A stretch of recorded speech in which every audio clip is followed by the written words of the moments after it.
Welcome back. Today we are changing shock shafts on your Traxxas two-wheel drive vehicles, and that's coming up next here on Jesse B Motors.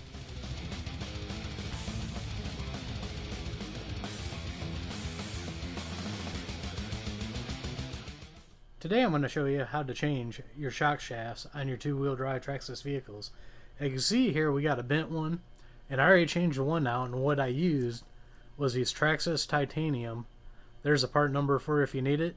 And as always, I'll leave a link down below to Amazon if you guys can't find this at your local hobby store, or you don't have a local hobby store. But this is a very simple project to take them out, and I'm going to show you how to do that. So let's go ahead and get started. First thing you got to do is take the shock apart. So we're going to go ahead, pull down on the spring here, and you can see that right there, there's a little slot. You're just going to go ahead, pop that off. Then your spring is going to come out. Then you got your retainer and your spacer here.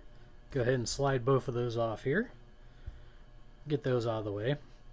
Now the next thing I'm going to do is I'm going to go ahead and take this lower shock mount off. Now usually what I do is I put a rag around this because I don't have shock pliers. I'm just going to go ahead and do that. Then I'm going to go ahead and grab a pair of pliers. This keeps from marring up your shaft when you don't have the right tools. Then we're going to go ahead, I just stick a screwdriver that's small enough in there and go ahead and unthread it. Now that we got that lower mount off there, we're going to go ahead and take the upper mount off.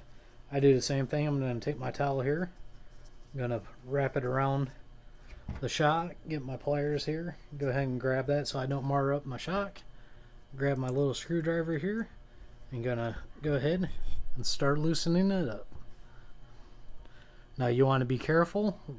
Once you get it all the way off, or close to coming off, hold it upright because it's filled with fluid and you don't want to lose that fluid. So the next thing I'm going to do is go ahead and dump that fluid out, and you can see this shock doesn't even want to move because that shaft is so bent. Now because that shock is so bent, I'm just going to push it against the table. There we go. And pop it on out, and you can see it's still got fluid in it. And then you got all your pieces up here. What I'm going to do is I'm going to go ahead and get all these pieces cleaned up since they're dirty. I'm going to spray them down with WD-40 and wipe them off. And then we'll be back and I'll show you how to put the rest of this back together. Now that we got it apart, we got to transfer parts from this shaft to this shaft. So the first thing we're going to do is there's a little seal right there. Go ahead and pull that off. Next thing we're going to do, there's a little E-clip. Usually I just take a corner of a flathead screwdriver. And then you got these little edges right there. Go ahead, be careful. Pop that off. You can see it popped off right there. Then we're going to go ahead, pop that piston off. Then you can see we got another E-clip right there. This one, what I do, I just hold it real tight. Grab a pair of pliers. Hook onto that. Then pop it right off. That's all you need to do for that. Now we just got to reverse everything and go ahead and put it on the new shaft. So the next thing I'm going to do is take this little E-clip here, and you got that little bottom groove. We're going to go ahead, get that popped on here. Then we're going to go ahead and put the piston back on. Then we got another E-clip here. This one I might have to do off camera because sometimes these ones are a little tricky to get on while trying to look through a camera. And what do you know, I say that and I popped right on. Usually that never happens. Then we're going to go ahead, put our shaft back on. Now the piston assembly is complete. You can really see how bent that shaft is compared to the new one. These titanium ones should handle a lot better. Let's go ahead and get our shock body here that we cleaned up. And we're going to go ahead, get this lined up here. Go ahead and pull that through. Now the next thing we're going to do, I always do this even though this is plastic. I just like doing this to all of them. Put a dab of blue thread locker on there, and we'll go ahead and get this back on there. And then once again, to tighten it up, I'll put the rag over it with the pliers to get it completely tightened. I'm not going to show you that on camera.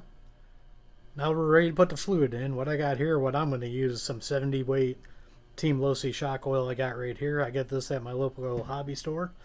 Usually I run heavier in the back than I do in the front. I got 50 in the front, and then I'm going to run the 70 in the back here. So normally what I do is I pour it in there, and then what I do is I cycle it 20 times to get all of the bubbles out, and that's how I bleed the shocks. I'm not going to do that on camera. I'm going to go ahead and do that off camera, and then when I come back I'll show you what a properly bled shock should do. Now I just want to show you real quick what a shock should do if it's properly bled. You should be able to go like this all the way in, and then you see how that pushes out all the way. That is a good bled shock right there, and that's all you got to do. It's like I said, pump it 20 times to bleed all the air out, put the cap on, double check it, and you should be good to roll.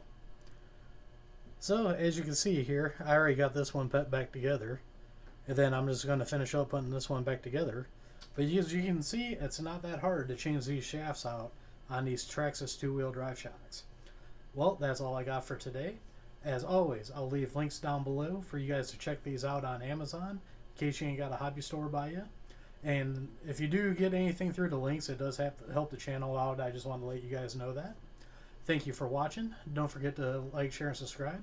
Don't forget to like us on Facebook, Instagram, and TikTok. And we'll see you all on the next one.